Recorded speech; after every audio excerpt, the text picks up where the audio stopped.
السلام عليكم ورحمة الله وبركاته. بسم الله الرحمن الرحيم. الحمد لله رب العالمين الذي أرسل رسوله بالهدى ودين الحق ليظهره على الدين كله ولو كره المشركون ولو كره الكافرون. أشهد أن لا إله إلا الله وحده لا شريك له له الملك وله الحمد وهو على كل شيء قدير. وأشهد أن محمدا عبده ورسوله الأب الرحيم رحمة للعالمين والمعلم الكريم والمربي ذو الخلق العظيم بالمؤمنين رؤوف رحيم. وصلى الله وسلم على النبي الأمين وعلى آله الطيبين الطاهرين وصحابته الغر الميامين ومن سار على نهجهم إلى يوم الدين. أما بعد. ഏറെ പ്രിയം നിറഞ്ഞ സീറ പഠിതാക്കളെ, പ്രിയപ്പെട്ട സുഹൃത്തുക്കളെ, അല്ലാഹു സുബ്ഹാനഹു വ തആലയുടെ വലിയ തൗഫീഖ് കൊണ്ട് റസൂലുള്ളാഹി സ്വല്ലല്ലാഹു അലൈഹി വസല്ലമയുടെ ജീവിതം തിരുസീറ പഠിക്കാനും അതിൽ നമ്മളെ കൊണ്ട് കഴിയുന്ന രൂപത്തിൽ അത് പഠിച്ചു മനസ്സിലാക്കി ജീവിതത്തിൽ പകർത്താനും അല്ലാഹു സുബ്ഹാനഹു വ തആല നമുക്കെല്ലാവർക്കും ഒരവസരം നൽകി. അതിനെ ആ ഒരു മൂല്യത്തോടു കൂടി തന്നെ ഞാനും നിങ്ങളും സമീപിക്കണം എന്ന് ഓർമ്മപ്പെടുത്തുകയാണ്. അല്ലാഹു സുബ്ഹാനഹു വ തആല അങ്ങനെ പ്രവാചക ചര്യ പിൻപറ്റുന്ന തിരുസുന്നത്തിനെ ജീവിതത്തിൽ അനുധാവനം ചെയ്യുന്ന ആളുകളിൽ നമ്മളേവരെയും ഉൾപ്പെടുത്തി അനുഗ്രഹിക്കുമാറാകട്ടെ. റസൂലുള്ളാഹി സ്വല്ലല്ലാഹു അലൈഹി വസല്ലമയുടെ ജീവിതത്തിലെ ഹിജ്റ 9-ാം വർഷത്തിലാണ് നമ്മൾ കഴിഞ്ഞ ക്ലാസ് മുതൽ പോയിക്കൊണ്ടിരിക്കുന്നത്, സഞ്ചരിച്ചു കൊണ്ടിരിക്കുന്നത്. ആ വർഷം അറിയപ്പെട്ടത് തന്നെ ആമുൽ വുഫൂദ് അല്ലെങ്കിൽ സനത്തുൽ വുഫൂദ് എന്നായിരുന്നു എന്ന് നമ്മൾ സൂചിപ്പിച്ചു. വഫ്ദുകളുടെ വർഷം. വഫ്ദ് എന്ന് പറഞ്ഞാൽ ഏതെങ്കിലും ഒരു ലക്ഷ്യത്തിനു വേണ്ടി ഒരു സംഘം ആളുകൾ ഒരു വലിയ സമൂഹത്തിൻ്റെ പ്രതിനിധിയായിക്കൊണ്ട് ഏതെങ്കിലും ലക്ഷ്യത്തിനു വേണ്ടി നിയോഗിക്കപ്പെടുന്നതിനാണ്, അങ്ങനെയുള്ള സംഘത്തിനാണ് വഫ്ദ് എന്ന് പറയാം. നിവേദക സംഘം, ഒരു ലക്ഷ്യത്തിനു വേണ്ടി നിയോഗിക്കപ്പെട്ടൊരു സംഘം എന്നൊക്കെയുള്ള അർത്ഥം. അപ്പോൾ അറേബ്യൻ ഉപദ്വീപിലെ പല ഗോത്രങ്ങൾ, അറേബ്യയിലെ വലുതും ചെറുതുമായ നിരവധി ഗോത്രങ്ങളിൽ നിന്ന് വഫ്ദുകൾ, നിവേദക സംഘങ്ങൾ പ്രവാചകൻ സല്ലല്ലാഹു അലൈഹി വസല്ലമയുടെ സന്നിധിയിലേക്ക് ഇങ്ങനെ അണമുറിയാതെ പ്രവഹിച്ചുകൊണ്ടിരുന്നു എന്നതുകൊണ്ടാണ് ഇതിന് ആമുൽ വുഫൂദ്, വഫ്ദുകളുടെ വർഷം എന്ന് പേര് വരാനുള്ള കാരണം. സീറ പണ്ഡിതന്മാർ പറയുന്നത് കാണാൻ കഴിയും. റസൂലുള്ളാഹി സ്വല്ലല്ലാഹു അലൈഹി വസല്ലമയുടെ മദീനയിലേക്ക്, മസ്ജിദുൻ നബവിയിലേക്ക് ഇങ്ങനെ വഫ്ദുകൾ ഇങ്ങനെ വന്നും പോയും കൊണ്ടേയിരുന്നു. ഒരു വഫ്ദ് വന്നാൽ അന്നത്തെ കാലത്തെ സംബന്ധിച്ചിടത്തോളം ഒരാഴ്ചയോ അല്ലെങ്കിൽ 10-15 ദിവസം കൊണ്ട് താമസിക്കും. അവർ ഇസ്ലാമിൻ്റെ ബാലപാഠങ്ങളും മറ്റു കാര്യങ്ങളൊക്കെ മനസ്സിലാക്കി സംശയങ്ങളൊക്കെ തീർത്ത് കുറച്ച് നാൾ അവിടെ തങ്ങിയിട്ടായിരിക്കും തിരിച്ചു പോവുക. അവർ പോകുമ്പോഴേക്കും ചിലപ്പോൾ ഒന്നുകിൽ അതേ സമയം തന്നെ വേറെ വഫ്ദുകൾ വരും, അല്ലെങ്കിൽ അവർ പോകുമ്പോഴേക്കും അടുത്ത വഫ്ദ് വരും. അങ്ങനെ നിരവധി വഫ്ദുകൾ റസൂലുള്ളാഹി സ്വല്ലല്ലാഹു അലൈഹി വസല്ലമയ്ക്ക് ഈ 9-ാമത്തെ വർഷം പ്രവാചകൻ അവരെ സ്വീകരിക്കുകയും അങ്ങനെ ഇസ്ലാം സ്വീകരിച്ച ബൈഅത്ത് ചെയ്ത പുതിയ ഒരുപാട് ഗോത്രങ്ങൾ, ഗോത്ര തലവന്മാരൊക്കെ ഉണ്ടാവുകയും ഒക്കെ ചെയ്തു. റസൂലുള്ളാഹി സ്വല്ലല്ലാഹു അലൈഹി വസല്ലമയ്ക്ക് ഈ വഫ്ദുകളോട് നല്ല പരിഗണനയായിരുന്നു നമുക്ക് കാണാൻ കഴിയും. റസൂലുള്ളാഹി സ്വല്ലല്ലാഹു അലൈഹി വസല്ലമയ്ക്ക് വഫ്ദുകളെ സ്വീകരിക്കാൻ വേണ്ടി ഒരു പ്രത്യേക വസ്ത്രം തന്നെ ഉണ്ടായിരുന്നു. ഒരു നല്ലൊരു ഡ്രസ്സ്. ഒരു ആളുകൾ, അതിഥികൾ യാത്ര ചെയ്ത് പല നാടുകളിൽ നിന്ന് ബൈഅത്ത് ചെയ്യാനായി, ഇസ്ലാം സ്വീകരിക്കാനായി വരുമ്പോൾ അവരിൽ ആ നാട്ടിലെ പ്രമുഖന്മാരായ ആളുകൾ ഉണ്ടാകും. അതുപോലെ തന്നെ അങ്ങനെ ഒരു വലിയ സംഘം അതിഥികളാണ് വരുന്നത്. ഒരു വലിയ ഗോത്രത്തെ പ്രതിനിധീകരിച്ചുകൊണ്ട് 10-15 ആളുകളായിരിക്കും വരുന്നത്. അപ്പോൾ അവരെ ആ നിലക്ക് തന്നെ സ്വീകരിക്കണം. അങ്ങനെ വന്ന പല ഗോത്ര തലവന്മാരുടെയും ഗോത്രത്തിലെ മുതിർന്ന അതിലെ നേതാക്കന്മാരായ ആളുകളെ റസൂലുള്ളാഹി സ്വല്ലല്ലാഹു അലൈഹി വസല്ലമ അവരെ പരിഗണിക്കുകയും ആദരിക്കുകയും അവർക്ക് അർഹിക്കുന്ന സ്ഥാനം കൊടുക്കുകയും ചെയ്തിരുന്നു നമുക്ക് കാണാൻ കഴിയും. ഇസ്ലാം അങ്ങനെയാണ് സമൂഹത്തിലെ ആളുകളെ കണ്ടത്. ആദരവിന് അർഹതയുള്ള ആളുകളെ ആദരിച്ചും ബഹുമാനിച്ചു തന്നെയാണ് റസൂലുള്ളാഹി സ്വല്ലല്ലാഹു അലൈഹി വസല്ലമ മുന്നോട്ട് പോയിരുന്നത്. കാരണം ആളുകൾക്കിടയിൽ ഒരാളെ, അവരുടെ ഒരു നേതാവായി കാണുന്ന ഒരാളെ, അയാളെ പരിഗണിക്കുന്നതിലൂടെ, അയാളെ ബഹുമാനിക്കുന്നതിലൂടെ അയാളുടെ കീഴിലുള്ള ജനങ്ങൾ ആരാണോ അവരെയും കൂടിയാണ് റസൂലുള്ളാഹി സ്വല്ലല്ലാഹു അലൈഹി വസല്ലം ബഹുമാനിക്കുന്നത്. അത് അവർക്ക് ഇസ്ലാമിനെ കുറിച്ച് കൂടുതൽ പഠിക്കാനും മനസ്സിലാക്കാനും, നമ്മളെ അല്ലെങ്കിൽ നമ്മുടെ പ്രതിനിധികളെ, നമ്മുടെ നേതാക്കളെ എങ്ങനെയാണ് പ്രവാചകൻ ആദരിക്കുന്നത് അവർ കണ്ടു മനസ്സിലാക്കുകയും പ്രവാചകൻ അത്രത്തോളം നമ്മളെ പരിഗണിക്കുന്നുണ്ടെന്ന് അവർ മനസ്സിലാക്കുകയും ഇസ്ലാമിനെ കുറിച്ച് കൂടുതൽ പഠിക്കാനും മനസ്സിലാക്കാനും അവർ താല്പര്യപ്പെടുകയും ചെയ്യും. അതുകൊണ്ട് തന്നെ റസൂലുള്ളാഹി സ്വല്ലല്ലാഹു അലൈഹി വസല്ലം വ്യക്തമായി തന്നെ സ്വഹാബിമാർക്ക് നിർദ്ദേശം കൊടുത്തത് കാണാൻ കഴിയും. ഇദാ അതാക്കും കരീമു ഖൗമിൻ ഫഅക്രിമു. നിങ്ങളുടെ അടുത്തേക്ക് ഒരു സമൂഹത്തിലെ പ്രമുഖരായ വ്യക്തികൾ വന്നാൽ, സമൂഹത്തിൽ ആദരിക്കുകയും ബഹുമാനിക്കുകയും അവരുടെ നേതാക്കന്മാർ ആരെങ്കിലും വന്നാൽ അവരെ നിങ്ങൾ ആ നിലക്ക് ബഹുമാനിക്കുകയും പരിഗണിക്കുകയും സ്വീകരിക്കുകയും ഒക്കെ വേണം എന്ന് പ്രവാചകൻ പഠിപ്പിക്കുകയും ചെയ്തിട്ടുണ്ട്. ഏതായാലും റസൂലുള്ളാഹി സ്വല്ലല്ലാഹു അലൈഹി വസല്ലമയുടെ ഈ ഒരു 9ാമത്തെ വർഷം, ഫത്ഹു മക്കയ്ക്ക് ശേഷമുള്ള പിറ്റേ വർഷം, ഒരുപാട് വഫ്ദുകൾ പ്രവാചകന്റെ അടുത്തേക്ക് വരികയും ഇസ്ലാം സ്വീകരിച്ച് തിരിച്ചു പോവുകയും ചെയ്തു. അംർ ഇബ്നു സലമ റളിയല്ലാഹു അൻഹു ഉദ്ധരിക്കുന്നത് കാണാൻ കഴിയും. അദ്ദേഹം ബനു ജുർമ് ഗോത്രക്കാരാണ്. അദ്ദേഹം ജീവിച്ചിരുന്നത് ഈ പറഞ്ഞ മദീനയിലേക്കുള്ള പാതയുടെ വഴിയുടെ വശത്താണ് അദ്ദേഹത്തിൻ്റെ ഗോത്രവും അദ്ദേഹത്തിൻ്റെ വീടുമൊക്കെ ഉണ്ടായിരുന്നത്. അപ്പോൾ ഈ പറഞ്ഞ ഈ വഴിയിലൂടെ യാത്ര ചെയ്യുന്ന ആളുകളെയൊക്കെ ഇദ്ദേഹം കാണുകയും അവരോട് സംസാരിക്കുകയൊക്കെ ചെയ്യും. ഇദ്ദേഹം ചെറിയ കുട്ടിയായിരുന്നു. അദ്ദേഹം ചെറിയ ഒരു 3-4 വയസ്സ് പ്രായമുള്ളപ്പോൾ തന്നെ റസൂലുള്ളാഹി സ്വല്ലല്ലാഹു അലൈഹി വസല്ലമയുടെ ഈ ഒരു ഹിജറയ്ക്ക് ശേഷമുള്ള ഈ കാലഘട്ടം, മദീന കാലഘട്ടത്തിലെ കുറച്ചങ്ങോട്ട് കഴിഞ്ഞപ്പോൾ തന്നെ പല ആളുകളും സഞ്ചരിക്കുകയും പോവുകയും വരികയും ഒക്കെ ചെയ്യുന്ന ആ ഒരു സമയത്തെ ഇദ്ദേഹത്തിന് ആ ഒരു ബുദ്ധി ഉറച്ച ഇദ്ദേഹത്തിന് ഒരു പ്രായം മുതലേ എന്തുണ്ട്, ഇദ്ദേഹം ആളുകളെ കാണുകയും അവരിൽ നിന്ന് പല കാര്യങ്ങളും കേൾക്കുകയും ഖുർആൻ കേൾക്കുകയും അങ്ങനെ അവരോടുള്ളൊരു ബന്ധനിമിത്തം, മദീനയിൽ നിന്ന് ഇസ്ലാം സ്വീകരിച്ചു പോകുന്ന ആളുകളുള്ള ബന്ധനിമിത്തം, ഈ പറഞ്ഞ ആമുൽ വഫൂദിന് മുമ്പുള്ള സംഭവം കൂടിയാണ് സൂചിപ്പിക്കുന്നത്. ഈ ഹിജറ 9 മുൻപേ പ്രവാചകന്റെ അടുത്ത് വന്നു പോകുന്ന ആളുകളോട് അദ്ദേഹം സംസാരിക്കുകയും ഒരു ചെറിയ കുട്ടി നിലക്ക് അവരുടെ അടുത്ത് പോവുകയും യാത്രാസംഘങ്ങളുമായി ഇടപെടുമ്പോൾ അവരിൽ നിന്ന് ഖുർആൻ കേൾക്കുകയും അങ്ങനെ ഖുർആൻ അദ്ദേഹത്തിന്റെ ഗോത്രം ഇസ്ലാം സ്വീകരിക്കുന്നതിന് മുൻപേ ഖുർആനിൽ നിന്നുള്ള നിരവധി സൂറത്തുകൾ അദ്ദേഹം അവരിലൂടെ സമ്പർക്കത്തിലൂടെ മനഃപ്പാടമാക്കുകയും ചെയ്തിട്ടുണ്ട്. അദ്ദേഹം വിശദീകരിക്കുന്നത് കാണാൻ കഴിയും. കുന്നാബി മാ ഇ മമദ്ദിന്നാസ്. ആളുകൾ അറേബ്യയിലെ ഗോത്രങ്ങൾ സഞ്ചരിക്കുന്ന വഴികളിലെ ഒരു ജലാശയത്തിനടുത്തായിരുന്നു എൻ്റെ ഗോത്രം, ഞങ്ങൾ ജീവിച്ചിരുന്നത്. വകാന യമുറു ബിന റുക്ബാൻ. ഇങ്ങനെ യാത്രാസംഘങ്ങളൊക്കെ ഞങ്ങളുടെ ഈ തമ്പിനടുത്തൂടെ ഞങ്ങൾ നമ്മുടെ താമസ സ്ഥലത്തു കൂടി ഇങ്ങനെ കടന്നു പോകും. അപ്പോഴൊക്കെ ആളുകൾ ചോദിക്കും, എൻ്റെ ഗോത്രക്കാരൊക്കെ അവരോട് ചോദിക്കും, മാലിന്നാസ്, എന്താണ് ഇങ്ങനെ ഇങ്ങോട്ടേക്ക് ഇങ്ങനെ ആളുകൾ പോകുന്നത്, മദീനയിലേക്ക് എന്തിനാണ് ആളുകൾ പോകുന്നത്, മാ ഹാദർ റജുൽ, എന്താണ് ഈ പ്രവാചകൻ എന്ന് പറയുന്ന മുഹമ്മദ് സല്ലല്ലാഹു അലൈഹി വസല്ലം എന്ന് പറയുന്ന വ്യക്തി, അയാൾ ആരാണ്, ഇങ്ങനെയൊക്കെ നമ്മുടെ ഗോത്രം ഈ പറഞ്ഞ യാത്രക്കാരോടൊക്കെ ചോദിക്കുകയും അവർ മറുപടി പറയുകയും ചെയ്യും. അപ്പോൾ മുസ്ലിങ്ങളാണ് പോകുന്നെങ്കിൽ അവർ പറയും, അന്നല്ലാഹ അർസലഹു ഊഹിയ ഇലൈഹി ഔ അല്ലാഹു ബികദാ. അദ്ദേഹം അള്ളാഹുവിൻ്റെ ദൂതനാണെന്നാണ് അദ്ദേഹം എന്ത് ചെയ്യുന്നത്, വാദിക്കുന്നത്, പറയുന്നത്. അള്ളാഹു അദ്ദേഹത്തിന് വഹി നൽകുന്നു എന്ന്, ഇന്ന കാര്യം വഹി നൽകിയിട്ടുണ്ട് എന്ന് ആ പ്രവാചകൻ പറയുന്നു. അപ്പോൾ ഇന്ന കാര്യം വഹി നൽകിയിട്ടുണ്ടെന്ന് പറയുമ്പോൾ ഖുർആൻ ഒരു ആയത്തായിരിക്കും, ഇന്നൊരു വഹി അദ്ദേഹത്തിന് അവതരിച്ചിട്ടുണ്ട് എന്ന് ഇവർ തിരിച്ചു മറുപടി പറയും. അപ്പോൾ ഇദ്ദേഹം പറയുകയാണെങ്കിൽ അംർ ഇബ്നു സലമ എന്ന് പറയുന്ന ഈ സ്വഹാബി, വളരെ ചെറുപ്രായക്കാരൻ സ്വഹാബി, അന്ന് ഏകദേശം ഒരു 4-5 വയസ്സ് പ്രായമുള്ള ആ വളരെ ചെറുപ്രായത്തിലാണ് അദ്ദേഹം ഫകുന്തു അഹ്ഫദു ദാലിക്കൽ കലാം. ഞാൻ ഈ പറയുന്ന ഈ ആളുകൾ തിരിച്ചു പറയുന്ന മറുപടികൾ, ഇങ്ങനെ വഹി അവതരിച്ചു. അപ്പോൾ ഒരു ഖുർആനിൽ ആയത്ത് പറയും, ഞാനിതൊക്കെ എൻ്റെ ഹൃദയത്തിൽ ഞാനിങ്ങനെ സൂക്ഷിച്ചു വെക്കാറുണ്ട്, ഞാനിത് മനഃപ്പാടമാക്കി. വകഅന്നമാ യഖറു ഫീ സദരി. അങ്ങനെ ഞാൻ അന്നും പഠിച്ചതും കേട്ടതും ഇങ്ങനെ ഈ ആളുകളിൽ നിന്ന് കേട്ട് മനസ്സിലാക്കിയതും ഒക്കെ എൻ്റെ ഹൃദയത്തിൽ അതങ്ങനെ തറച്ചു. അത് മായ്ച്ചു കളയാൻ പറ്റാത്ത വിധം എൻ്റെ ഹൃദയത്തിൽ അത് പതിഞ്ഞു. വകാനത്തിൽ അറബു തലൂമു ബി ഇസ്ലാമിഹിം അൽ ഫത്ഹ് തുലവ്വിമു ബി ഇസ്ലാമിഹിം അൽ ഫത്ഹ്. അറബികളായ ഒരുപാട് ഗോത്രങ്ങൾ, നമ്മൾ നേരത്തെയും മക്കം ഫത്തഹിനെ കുറിച്ച് പറഞ്ഞപ്പോൾ സൂചിപ്പിച്ചതുപോലെ ഒരുപാട് ഗോത്രങ്ങൾ അവരിങ്ങനെ പ്രതീക്ഷിച്ചിരിക്കുകയാണ് എന്താണ് സംഭവിക്കുക. ഖുറൈശികളും അതുപോലെ തന്നെ മുഹമ്മദ് സല്ലല്ലാഹു അലൈഹി വസല്ലം ഇവരും തമ്മിലുള്ള ഇതിൻ്റെ ഒരു എവിടെയെങ്കിലും ഇതൊരു അവസാനിക്കുമല്ലോ. അപ്പോൾ അന്ന് ഫത്ഹു മക്ക ഉണ്ടായിട്ടില്ല. ഇതെന്താണ് ഇതിൻ്റെ ഒരു ടേണിംഗ് പോയിന്റിലേക്ക് എവിടെ എത്തും, ആരാണ് ഇതിൽ ജയിക്കുക?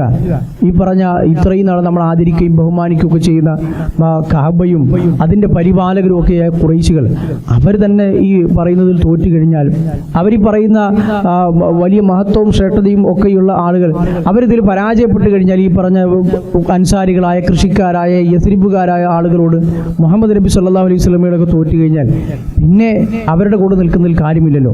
അവരീ പറയുന്ന കാര്യങ്ങളൊന്നും പിന്നെ അവരൊരു അനുസരിക്കേണ്ടതായ ഒന്നായി നമ്മൾ കരുതുന്നതിൽ കാര്യമില്ലല്ലോ.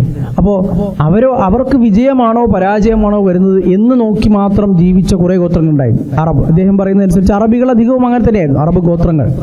അപ്പോൾ പലരും പറഞ്ഞു ഉത്റുകൂഹു വ ഖൗമ, മുഹമ്മദിനെയും അവൻ്റെ സമൂഹത്തെയും നിങ്ങൾ വെറുതെ വിടും. എന്താണ് അവർ തമ്മിൽ തീരുമാനിക്കട്ടെ, ആർക്കാണ് റസൂലുള്ളാഹി സ്വല്ലല്ലാഹു അലൈഹി വസല്ലമക്കാണോ അതല്ല റസൂലിൻ്റെ തന്നെ ഗോത്രമായ ഖുറൈശികൾക്കാണോ വിജയം എന്ന് നമുക്ക് ഒന്ന് വെയിറ്റ് ചെയ്യാം.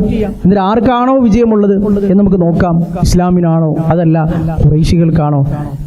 ഖുറൈശികളെ ഈ പറയുന്ന ഇസ്ലാം എന്ന ആദർശം ജയിച്ചടക്കുകയാണെങ്കിൽ നമുക്ക് തീരുമാനിക്കാം അത് അള്ളാഹുവിൻ്റെ യഥാർത്ഥ മതമാണ് എന്ന് നമുക്ക് മനസ്സിലാക്കാം. അതല്ല തിരിച്ചാണെങ്കിൽ അത് ശരിയല്ല എന്ന് നമുക്ക് മനസ്സിലാക്കാം.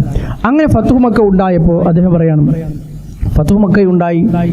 അപ്പോൾ ഈ പറഞ്ഞ ഒരുപാട് ഗോത്രങ്ങൾ, അറബി ഗോത്രങ്ങളെല്ലാം, പ്രധാനപ്പെട്ട എല്ലാ ഗോത്രങ്ങളും വലുതും ചെറുതുമായ ഗോത്രങ്ങളും അവയുടെ ഉപഗോത്രങ്ങളും ഒക്കെ എന്ത് ചെയ്തു, ഇങ്ങനെ മദീനയിലേക്ക് പ്രവഹിച്ചു. അപ്പോൾ ഇദ്ദേഹം പറഞ്ഞു വബദറ അബി ഖൗമി ബി ഇസ്ലാമിഹി. അപ്പോൾ എൻ്റെ ഉപ്പ എൻ്റെ ഗോത്രത്തിലെ നായകത്വം വഹിച്ചിരുന്ന ആൾ കൂടി, എൻ്റെ ഉപ്പ എന്ത് ചെയ്തു, എൻ്റെ ഗോത്രത്തെയും കൊണ്ട് ഇസ്ലാം സ്വീകരിക്കാൻ വേണ്ടി പ്രവാചകൻ്റെ അടുത്തേക്ക് പോയി. അങ്ങനെ റസൂലുള്ളാഹി സ്വല്ലല്ലാഹു അലൈഹി വസല്ലം അടുക്കൽ ചെന്ന് ഈ ബനു ജുർമ് ഗോത്രം, ഈ പറഞ്ഞ അംർ ഇബ്നു സലമ റളിയല്ലാഹു അൻഹുവിൻ്റെ ഗോത്രം ചെന്നു. അദ്ദേഹത്തിൻ്റെ ഉപ്പ നേതൃത്വം കൊടുക്കുന്ന ആ വഫ്ദ്, ആ സംഘം അവിടെ ചെന്നു. പറഞ്ഞു റസൂലുള്ളാഹി സ്വല്ലല്ലാഹു അലൈഹി വസല്ലമയോട് ഇസ്ലാം സ്വീകരിക്കുക എന്ന് പറഞ്ഞ് പ്രവാചകനോട് ബൈഅത്ത് ചെയ്തു, ഷഹാദത്ത് കലിമ ചൊല്ലി അവർ ഇസ്ലാം സ്വീകരിച്ചു. അപ്പോൾ റസൂലുള്ളാഹി സ്വല്ലല്ലാഹു അലൈഹി വസല്ലം അവർക്ക് കുറച്ച് നിർദ്ദേശങ്ങൾ കൊടുത്തു. എല്ലാം ഇസ്ലാമിൻ്റെ ബാലപാഠങ്ങൾ പഠിപ്പിച്ചു കൊടുക്കും. ഷഹാദത്ത് കലിമ കഴിഞ്ഞാൽ പിന്നെ നിസ്കാരവും അതുമായി ബന്ധപ്പെട്ട കാര്യങ്ങളും അടിസ്ഥാന ബോധ്യങ്ങൾ അവർക്ക് ഉണ്ടാക്കി കൊടുക്കും. അപ്പോൾ റസൂൽ പറഞ്ഞു സ്വല്ലു സ്വലാത്ത കദാ ഫി ഹീനി കദാ, നിസ്കാരം 5 നേരത്തെ നിർബന്ധ നിസ്കാരമുണ്ട്, അതിൻ്റെ സമയങ്ങൾ ഇന്ന സമയങ്ങളാണ്, ഈ പറഞ്ഞ രൂപത്തിലൊക്കെയാണ് അവ നിർവഹിക്കേണ്ടത് എന്ന് പറഞ്ഞു. അതുപോലെ തന്നെ ഫൈദാ ഹളറത്തിസ് സ്വലാ ഫൽയുഅദ്ദിൻ അഹദുക്കും, നിസ്കാരത്തിൻ്റെ സമയമായി കഴിഞ്ഞാൽ നിങ്ങളിൽ ആരെങ്കിലും ഒരാൾ എന്ത് ചെയ്യണം, അദാൻ കൊടുക്കണം, ബാങ്ക് വിളിക്കണം, ഒരാൾ മുഅദ്ദിനാവണം. വൽയഉമ്മുക്കും അക്സറുക്കും ഖുർആനൻ, വിശുദ്ധ ഖുർആനിൽ നിന്ന് പഠിച്ച ആളുകൾക്കുള്ള മഹത്വം ബോധ്യപ്പെടുത്തുന്ന ഒരു ഏറ്റവും പ്രധാനപ്പെട്ട ഒരു ഹദീസ് കൂടിയാണ്. നിങ്ങളിൽ ഇമാം നിൽക്കേണ്ടത്, നിങ്ങൾക്ക് നേതാവായി നിങ്ങൾ മുന്നിൽ നിർത്തേണ്ടത് ഒരു ഏറ്റവും ഖുർആൻ അറിയുന്നയാളെയാണ്. ഈ സംഭവത്തിൽ നിന്ന് നമുക്ക് കിട്ടുന്ന വലിയൊരു പാഠമാണ്. വിശുദ്ധ ഖുർആനിൽ നിന്ന് എത്രത്തോളം ഒരു ആയത്ത് മറ്റൊരാളേക്കാൾ കൂടുതൽ ഒരാൾക്ക് അറിയാമെങ്കിൽ അയാളാണ് ഇമാമത്ത് നിൽക്കാൻ കൂടുതൽ അർഹൻ. അങ്ങനെ അദ്ദേഹം പറയുന്നത് ഫനദറു. അപ്പോൾ എൻ്റെ ഗോത്രക്കാരിങ്ങനെ പരസ്പരം നോക്കി, ഇതിപ്പോൾ നമ്മളിൽ ആരാണ് ഏറ്റവും കൂടുതൽ ഖുർആൻ അറിയുന്നയാൾ, അയാളാണല്ലോ ഇനി ഭാവിയിൽ നമ്മുടെ ഈ ബനൂ ജുർമ് ഗോത്രത്തിൻ്റെ ഇമാമായി നിൽക്കേണ്ടത് അയാളാണോ? ഫലം യകുൽ അഹദുൻ അക്സറ ഖുർആനം മിന്നി. അവസാനം എന്നെക്കാൾ അധികം ഖുർആൻ അറിയുന്ന ഒരാളെയും കിട്ടില്ല. കാരണം ഞാനീ പറഞ്ഞതുപോലെ ചെറുപ്പകാലത്തെ ഈ പറഞ്ഞ യാത്രാ സംഘങ്ങളിൽ നിന്നൊക്കെ ഖുർആനിലുള്ള ഒരുപാട് സൂറത്തുകൾ ഞാൻ കേട്ടു, പഠിച്ചു, മനസ്സിലാക്കി. അതൊക്കെ എൻ്റെ ഹിഫ്ദിലുണ്ട്. ലിമാ കുന്തു അതലഖ മിനർ റുക്ബാൻ, ഞാൻ യാത്രാ സംഘങ്ങളിൽ നിന്ന് നേടിയ ആ വിശുദ്ധ ഖുർആനിൻ്റെ നിരവധി ഭാഗങ്ങൾ, സൂറത്തുകൾ എൻ്റെ അടുക്കലുണ്ട്. ഫഖദ്ദമൂനി ബൈന ഐദീഹിം. അപ്പോൾ അന്ന് ആ സമയത്ത് തന്നെ അവരെന്ത് ചെയ്തു, എന്നെ അവരിൽ പിടിച്ച് മുന്നിൽ നിർത്തി, എന്നെ എൻ്റെ സമൂഹത്തിൻ്റെ ഇമാമാക്കി. വഅനബ്നു സിദ്ദിൻ ഔ സബ്ഇ സിനീൻ, എനിക്കന്ന് 6 or 7 വയസ്സ് പ്രായമേ മാത്രമേ ഉണ്ടായിരുന്നുള്ളൂ എന്ന് അംർ ഇബ്നു സലമ പറഞ്ഞു. ഇമാം ബുഖാരി അദ്ദേഹത്തിൻ്റെ സ്വഹീഹിൽ ഇത് ഉൾപ്പെടുത്തിയിട്ടുണ്ട്. ഇമാമത്ത് എന്ന വലിയ ഒരു ബാധ്യതയുടെയും ഉത്തരവാദിത്വത്തിൻ്റെയും ഭാരം കൂടി ഈ ഹദീസിൽ നിന്ന് നമുക്ക് മനസ്സിലാകുന്നുണ്ട്. നമ്മളെ നാട്ടിനെ സംബന്ധിച്ചിടത്തോളം നമ്മളെല്ലാവരും പുനർവിചിന്തനം ചെയ്യേണ്ട ഒരു കാര്യം കൂടിയാണത്. കേരളത്തിൽ ഇപ്പോൾ വരുന്ന അന്യ സംസ്ഥാനത്ത് നിന്ന് വരുന്ന ആളുകൾ അവർക്കൊരു തുച്ഛമായ ഒരു ശമ്പളം നൽകിയാൽ ഒരു ഇമാമിനെ കിട്ടും എന്ന് ചിന്തിക്കുന്ന നമ്മൾ, അങ്ങനെ ഒരാളെ ഇമാം ആക്കുന്നതിനെ കുറ്റപ്പെടുത്തുകയോ അല്ലെങ്കിൽ അന്യ സംസ്ഥാനത്ത് നിന്ന് വന്ന ആളുകളെ അവർ അന്യ സംസ്ഥാനത്ത് നിന്ന് വന്നു എന്നതിൻ്റെ പേരിൽ കുറ്റപ്പെടുത്തുകയോ അല്ല ചെയ്യുന്നത്. നേരെ മറിച്ച് നമ്മുടെ നാട്ടിൽ അതിനർഹരായ ഒരാളില്ലാത്തത് കൊണ്ടാണല്ലോ, അല്ലെങ്കിൽ അതിനർഹമായ അങ്ങനെ ഒരു ഇമാമത്ത് എന്ന ജോലിയുടെ പ്രാധാന്യവും മഹത്വവും ജനങ്ങൾ മനസ്സിലാക്കുന്ന അതിനർഹമായ ആളുകൾ അതിന് മുന്നോട്ട് വരാത്ത ഒരു സ്ഥിതി ഉണ്ടാകുമ്പോഴാണല്ലോ നമുക്ക് ജോലി എന്ന പേരിൽ മാത്രം ആളുകളെ ഈ പറഞ്ഞ നമ്മുടെ നേതാവാക്കി നിർത്താനായി കൊണ്ടുവരേണ്ടി വരുന്നത്. ഇമാമത്തിനെ കുറിച്ച് പറയുമ്പോൾ ഇമാം എന്നതിനെക്കുറിച്ച് മാത്രമല്ല, ഇമാമത്തിൻ്റെ മഹത്വം നമ്മൾ ഈ പറഞ്ഞതുപോലെ ഒരുപാട് ഹദീസുകൾ നമുക്ക് കാണാൻ കഴിയും. ഈ പറഞ്ഞ ഹദീസിൽ പ്രായമോ ഒന്നും പ്രശ്നമല്ല. വിശുദ്ധ ഖുർആനിൽ ഏറ്റവും അറിവുള്ളയാളാണ് ഒരു സമൂഹത്തിന് നേതൃത്വം നൽകേണ്ടത്. അള്ളാഹുവിൻ്റെ റസൂലായിരുന്നു. അള്ളാഹുവിൻ്റെ റസൂല് മദീനത്തെ പള്ളിയിൽ നിസ്കാരത്തിന് നേതൃത്വം നൽകിയിരുന്നത്. പിന്നീട് ഇസ്ലാമിക ചരിത്രത്തിലുടനീളം പരിശോധിച്ചു കഴിഞ്ഞാൽ ഇസ്ലാമിക സാമ്രാജ്യത്തിൻ്റെ ഖിലാഫത്ത് ഏറ്റെടുക്കുന്ന, ഇസ്ലാമിക സാമ്രാജ്യം എത്ര വിശാലമായിട്ടും അത് മൊത്തം പിന്നീട് ഏറ്റെടുത്ത് നടത്തുന്ന അള്ളാഹുവിൻ്റെ റസൂലിൻ്റെ പ്രതിനിധികളായ പിൻകാലക്കാരായ ഖലീഫമാരായ ആളുകളാണ് മദീനത്തെ പള്ളിയിൽ ഇമാമത്ത് നിന്നത്. അവരായിരുന്നു ഖുതുബ നിർവഹിച്ചിരുന്നത്. അപ്പോൾ ഒരു സമൂഹത്തിൻ്റെ നേതൃസ്ഥാനം ഏറ്റെടുക്കാൻ മാത്രമുള്ള കാര്യപ്രാപ്തിയുള്ള ഒരാൾ, അയാൾക്ക് സ്വാഭാവികമായും അയാളുടെ ഒരു യോഗ്യതയിൽപ്പെട്ടതാണ് ഖുർആൻ ഏറ്റവും കൂടുതൽ അറിയുക എന്നത്, കൂടുതൽ അറിവുള്ളവനാവുക എന്നത്. അപ്പോൾ സ്വാഭാവികമായിട്ടും അയാൾ തന്നെയാണ് ഇമാം നിൽക്കുക. അത് മാത്രമല്ല, ഇമാം നിൽക്കുന്ന ആളുടെ പുറകിൽ നിൽക്കേണ്ട ആളുകളെ കുറിച്ച് പോലും റസൂലുള്ളാഹി സ്വല്ലല്ലാഹു അലൈഹി വസല്ലം പഠിപ്പിച്ച് നമുക്ക് കാണാൻ കഴിയും. ലിയലിയനി മിൻകും ഉലുൽ അഹ്ലാമി വന്നുഹ. റസൂൽ പഠിപ്പിച്ചത്, എന്നോട് നിങ്ങളിൽ നിന്ന് ഉലുൽ അഹ്ലാമി വന്നുഹ, ഹിൽമുള്ള, വിവേകമുള്ള, നുഹ എന്ന് പറഞ്ഞാൽ ഒരു കാര്യപ്രാപ്തി, ഒരു പക്വതയും പാകതയും ഒക്കെയുള്ള, നല്ല കാര്യപ്രാപ്തിയുള്ള, കൈകാര്യശേഷിയുള്ള, വിവേകബുദ്ധിയുള്ള, കുറച്ച് മുതിർന്ന ഒരു സമൂഹത്തിൽ ഇടപെടാനൊക്കെ കാര്യപ്രാപ്തിയും മറ്റുമുള്ള ആളുകളാണ് ഇമാമിനോട്, എന്നോട് കൂടുതൽ അടുത്ത് നിൽക്കേണ്ടത്, മുൻപിൽ നിൽക്കേണ്ടത്. ആ ഇമാം എന്തെങ്കിലും കാരണത്താലൊന്ന് മാറിക്കഴിഞ്ഞാൽ പിന്നെ പുറകിൽ നിൽക്കുന്നയാളാണ് ആ ഇമാമിന് പകരമായി കയറേണ്ടത്. അപ്പോൾ ഇമാമിന് പുറകിൽ നിൽക്കുന്ന ആളുകളെ കുറിച്ച് പോലും റസൂലുള്ളാഹി സ്വല്ലല്ലാഹു അലൈഹി വസല്ലം അങ്ങനെ ഒരു കാര്യപ്രാപ്തിയും ശേഷിയുമുള്ള ഒരു സമൂഹത്തിലെ മുൻനിരക്കാരായ ആളുകളായിരിക്കാം എന്ന് പോലും പഠിപ്പിച്ച് നമുക്ക് കാണാൻ കഴിയും. അപ്പോൾ നമ്മളെ സംബന്ധിച്ചിടത്തോളം നമ്മുടെ നാട്ടിലും അതുപോലെ തന്നെ നമ്മുടെ പരിസരങ്ങളിലുമുള്ള ഒരു സാഹചര്യം പരമാവധി നമ്മളെ കൊണ്ട് കഴിയുന്ന രൂപത്തിൽ മാറ്റിയെടുക്കാനും നമ്മളിൽ നിന്നുള്ള ആളുകൾ, അതിനർഹരായ ആളുകൾ നമ്മുടെ വരും തലമുറയിൽ അങ്ങനെയുള്ള ആളുകൾ ഉണ്ടാകണം. ആ ആളുകൾ അവരിത്ര പ്രായമോ മറ്റു കാര്യമോ നോക്കാതെ അവർ നമുക്ക് നേതൃത്വം നൽകുകയും അവരുടെ പിന്നിൽ നിന്ന് നമസ്കരിക്കുന്നത് നമ്മൾ അഭിമാനമായി കാണുകയും അതിനോട് ചേർന്ന് നിൽക്കുന്ന ഖുർആൻ അറിയുന്ന, അതിന് മാത്രം കാര്യപ്രാപ്തിയുള്ള, വിവേകശേഷിയുള്ള ഒരു സമൂഹത്തിനെ മുന്നിൽ നിന്ന് നയിക്കാൻ കെൽപ്പുള്ള ആളുകൾ, അവരെ നമ്മൾ മുമ്പിൽ നിർത്തുകയും ചെയ്യുന്ന ആ ഒരു സമൂഹത്തിൽ അങ്ങനെ ഒരു സ്ഥിതി ഉണ്ടാകുമ്പോൾ മുസ്ലിം സമൂഹം മൊത്തം തന്നെ എല്ലാ വിധങ്ങളിലും, അറിവിൻ്റെ മേഖലയിലും അതുപോലെ തന്നെ ഒരു നേതൃത്വത്തിൻ്റെ മേഖലയിലും ഒരു കാര്യം കൂടി തീരുമാനിക്കുന്ന കാര്യത്തിലുമൊക്കെ നമുക്ക് ആ രീതിയിലുള്ള ഉയർച്ചയും ഒക്കെ ഉണ്ടാകും എന്ന് നമുക്ക് ഇതിൽ നിന്ന് മനസ്സിലാക്കാൻ കഴിയും. അപ്പോൾ അത് ഒരു പ്രായഭേദമന്യേ റസൂലുള്ളാഹി സ്വല്ലല്ലാഹു ഈ കാലത്ത് അംർ ഇബ്നു സലമ എന്ന് പറയുന്ന 6 or 7 വയസ്സുള്ള എന്ന് അദ്ദേഹം തന്നെ പറയുന്ന അദ്ദേഹമാണ് ഒരു ഗോത്രത്തിന് മുഴുവൻ ഇമാമായി റസൂലുള്ളാഹി സ്വല്ലല്ലാഹു അലൈഹി വസല്ലമയുടെ കൽപ്പന പ്രകാരം അന്ന് നിശ്ചയിക്കപ്പെട്ടത്. അപ്പോൾ ഇമാമത്ത് അതുപോലെ തന്നെ മുഅദ്ദിൻ എന്നീ ജോലികൾ നമ്മൾ തന്നെ സ്വന്തം ജീവിതത്തിൽ നമ്മുടെ സമൂഹത്തിൽ തന്നെ അങ്ങനെ ഒരു നിസാരവൽക്കരിച്ച് കൊണ്ടുപോയി കഴിഞ്ഞാൽ ഭാവിയിൽ നമ്മുടെ വരും തലമുറയും ആ നിലക്ക് തന്നെയാണ് കാണുക. അവരുടെ വരും തലമുറയും ഈ ഇമാമത്തിനെയും അതുപോലെ തന്നെ വിശുദ്ധ ഖുർആൻ കൂടുതൽ അറിയുന്നതിനെയും അങ്ങനെ ഒരാൾ ഇമാമായി നിൽക്കുന്നതിനുമൊക്കെ ആ രൂപത്തിൽ തന്നെ മനസ്സിലാക്കുന്ന സ്ഥിതി ഉണ്ടാകും. നമ്മൾ കഴിവിൻ്റെ പരമാവധി അതിന് പരിശ്രമിക്കുക എന്നുകൂടി ഈ ഒരു സംഭവത്തിൽ നിന്ന് ഇമാം ബുഖാരി അദ്ദേഹത്തിൻ്റെ സ്വഹീഹിൽ ഉൾപ്പെടുത്തിയ സംഭവത്തിൽ നിന്ന് മനസ്സിലാക്കാൻ കഴിയും. അപ്പോൾ അദ്ദേഹത്തിൻ്റെ ഗോത്രത്തിലൊരു വഫ്ദാണ് ഇപ്പോൾ വന്നുപോയത്. അതുപോലെ തന്നെ ഓരോ വഫ്ദുകൾ, ഓരോ നിവേദക സംഘങ്ങൾ വരുമ്പോഴും അവരുമായി പല സംഭവങ്ങളും ഉണ്ടാകും. അതിൽ നമുക്ക് ഒരുപാട് പാഠങ്ങൾ നമുക്ക് ലഭിക്കും. അങ്ങനെ ഈ പറഞ്ഞ എല്ലാ വഫ്ദുകളെയും നമുക്ക് സൂചിപ്പിക്കാൻ കഴിയില്ലെങ്കിലും റസൂലിൻ്റെ അടുത്ത് സന്നിധിയിൽ ഈ ഹിജറ 9 ആമുൽ വുഫൂദിൽ വന്ന പ്രധാനപ്പെട്ട കുറച്ച് വഫ്ദുകളെ നമ്മൾ അതിൽ നിന്ന് ചില പാഠങ്ങൾ ഉൾക്കൊള്ളേണ്ടതുണ്ട് എന്നതുകൊണ്ട് നമുക്ക് സൂചിപ്പിച്ചു പോകാം. അതിലൊന്നാണ് ബാഹില എന്ന് പറയുന്ന ഗോത്രം. നമ്മൾ ഒരുപക്ഷെ കേട്ടിട്ടുണ്ടാവും അബൂ ഉമാമത്തുൽ ബാഹിലി റളിയല്ലാഹു അൻഹു. ബാഹിലി എന്ന് പറയുന്ന ആ ഒരു പേരുണ്ടാകുന്നത് ബാഹില ഗോത്രത്തിൽ നിന്നാണ്. അദ്ദേഹം ഈ പറഞ്ഞ ആമുൽ വുഫൂദിൽ അദ്ദേഹവും അതുപോലെ തന്നെ അദ്ദേഹത്തിൻ്റെ ഗോത്രം ബാഹില എന്ന് പറയുന്ന ഗോത്രം ഇസ്ലാം സ്വീകരിക്കാനായി റസൂലുള്ളാഹി സ്വല്ലല്ലാഹു അലൈഹി വസല്ലമയുടെ അടുത്തേക്ക് വന്നു. അതിനു മുൻപ് തന്നെ അബൂ ഉമാമത്തുൽ ബാഹിലി റളിയല്ലാഹു അൻഹു അദ്ദേഹം ഇതിനു മുമ്പേ ഇസ്ലാം സ്വീകരിച്ച ആളാണ്. അപ്പോൾ ഇദ്ദേഹത്തെ പ്രവാചകൻ ഈ ബാഹില ഗോത്രത്തിലേക്ക് ദാവത്തിനായി സ്വന്തം ഗോത്രത്തിലേക്ക് നിയോഗിച്ചിരുന്നു. അവരാദ്യം അത് സ്വീകരിക്കാൻ തയ്യാറായില്ല. പിന്നെ നമ്മൾ നേരത്തെ പറഞ്ഞതുപോലെ ഈ ഫത്ഹു മക്കയ്ക്ക് ശേഷമാണ് ആ ഗോത്രം മുഴുവൻ, ബാഹില ഗോത്രത്തിലെ ഒന്നൊഴിയാതെ എല്ലാ മനുഷ്യരും ഇസ്ലാം സ്വീകരിക്കാൻ തയ്യാറാവുകയും അവരുടെ വഫ്ദ് റസൂലുള്ളാഹി സ്വല്ലല്ലാഹു അലൈഹി വസല്ലമയുടെ അടുത്തേക്ക് വരികയും ചെയ്തു. അതിൽ മുത്തരിഫ് എന്ന് പറയുന്ന ഈ ബാഹില ഗോത്രക്കാരൻ ഒരാളുണ്ടായിരുന്നു. അദ്ദേഹം നേതാവായിരുന്നു.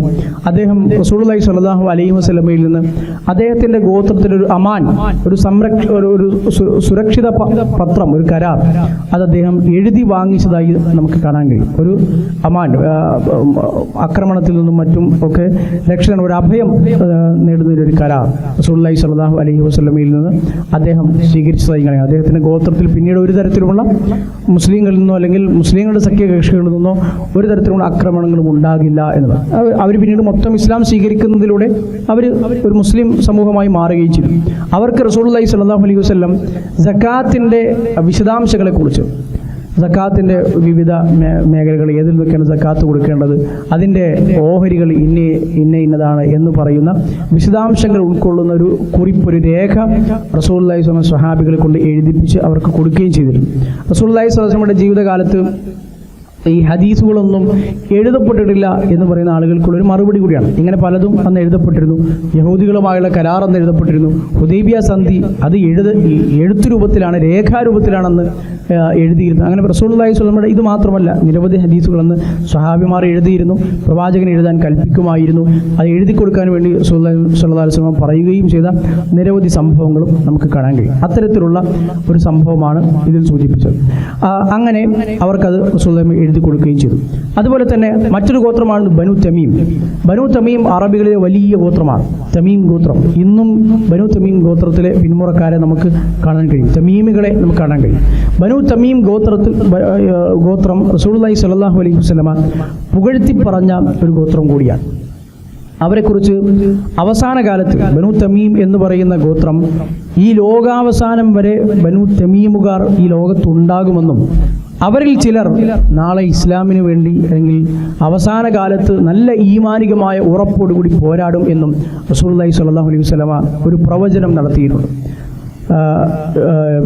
സൗദി അറേബ്യയിൽ ഇസ്ലാമിക നവോത്ഥാന പ്രവർത്തനങ്ങളിലെ, തൗഹീദി പ്രവർത്തനങ്ങളിലും ഏറ്റവും കൂടുതൽ പങ്കാളിത്തം നേടിയ, ലോകത്ത് ആകമാനം തൗഹീദിൻ്റെ വിഷയത്തിൽ, വിശിഷ്യ സൗദി അറേബ്യ എന്ന ശിർക്കും അതുപോലെ തന്നെ ഖുറാഫാത്തും നിറഞ്ഞ, അനാചാരങ്ങൾ നിറഞ്ഞൊരു നാട്ടിൽ തൗഹീദ് വീണ്ടും പുനഃസ്ഥാപിച്ച ഷെയ്ഖുൽ ഇസ്ലാം മുഹമ്മദ് ബിൻ അബ്ദുൽ വഹാബ് റഹ്മത്തുള്ളാഹി അലൈഹി, അദ്ദേഹം ബനു തമീം ഗോത്രക്കാരനാണ്.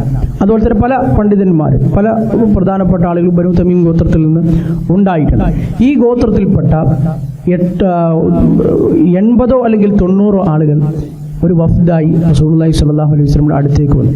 അവർ അന്നത്തെ ബനു തമീമിലെ വലിയ കവികളുണ്ട്, വലിയ പ്രസംഗകരുണ്ട്, അങ്ങനെ ഒരു വലിയ കഴിവുള്ള ആ സമൂഹത്തിലെ പ്രധാനപ്പെട്ട ആളുകളാണ് അതിൽ വന്നിട്ടുള്ളത്. അഖ്റ ഇബ്നു ഹാബിസ് എന്ന് പറയുന്നയാൾ റസൂലുള്ളാഹി സ്വല്ലല്ലാഹു അലൈഹി വസല്ലമ പേരക്കുട്ടികളെ ചുംബിക്കുന്നത് കണ്ടപ്പോൾ, എനിക്ക് 10 മക്കളുണ്ട്, ഞാൻ ഒരാളെപ്പോലും ഇതുപോലെ ഉമ്മ വെച്ചിട്ടില്ല, ചുംബിച്ചിട്ടില്ല എന്ന് പറഞ്ഞയാളാണ് ഈ ബനു തമീം ഗോത്രത്തിലുള്ള അഖ്റ ഇബ്നു ഹാബിസ്. കാരണം അന്നത്തെ അറബികളുടെ ഒരു രീതി, പരുക്കൻ രീതിയായിരുന്നു. ബദവികളായ അറബികൾ മക്കളോടുള്ള സ്നേഹപ്രകടനങ്ങൾ അങ്ങനെ പ്രകടിപ്പിക്കാറില്ല, ചുംബിക്കാറില്ല. അപ്പോൾ റസൂലുള്ളാഹി തിരിച്ചു പറഞ്ഞ് നമുക്ക് കാണാൻ കഴിയും, അള്ളാഹു ഒരാളുടെ ഹൃദയത്തിൽ നിന്ന് റഹ്മത്തെടുത്ത് കളഞ്ഞ് പിന്നെ എന്താണ് ചെയ്യുക എന്ന് ചോദിച്ച് നമുക്ക് കാണാൻ കഴിയും. അഥവാ മക്കളോട് പ്രകടിപ്പിക്കേണ്ട സ്നേഹപ്രകടനങ്ങൾ അവരുടെ ചുംബനത്തിലൂടെയും അവരെ ആലിംഗനം ചെയ്യുന്നതിലൂടെയും അവരെ തലോടുന്നതിലൂടെയും ഒക്കെ പ്രകടിപ്പിക്കണം എന്ന റസൂലുള്ളാഹി സ്വല്ലല്ലാഹു അലൈഹി വസല്ലമയുടെ ആ ചര്യ കൂടി നമുക്ക് അവിടെ പഠിപ്പിക്കാം. അപ്പോൾ അദ്ദേഹം അടക്കമുള്ള ആളുകൾ, അദ്ദേഹം ഈ ബനു തമീമിലെ ഒരു നേതാവ് കൂടിയാണ്. അതുപോലെ തന്നെ പല ആളുകളും, സിബിർഖാൻ ഇബ്നു ബദർ എന്ന് പറയുന്ന അറബികളിൽ തന്നെ അറിയപ്പെട്ട വലിയ നല്ല സാഹിത്യകാരനായിരുന്ന വ്യക്തി, അദ്ദേഹം ഈ പറഞ്ഞ സംഘത്തിലുണ്ട്. അങ്ങനെ പലരും അടങ്ങിയ ഒരു സംഘമാണ്.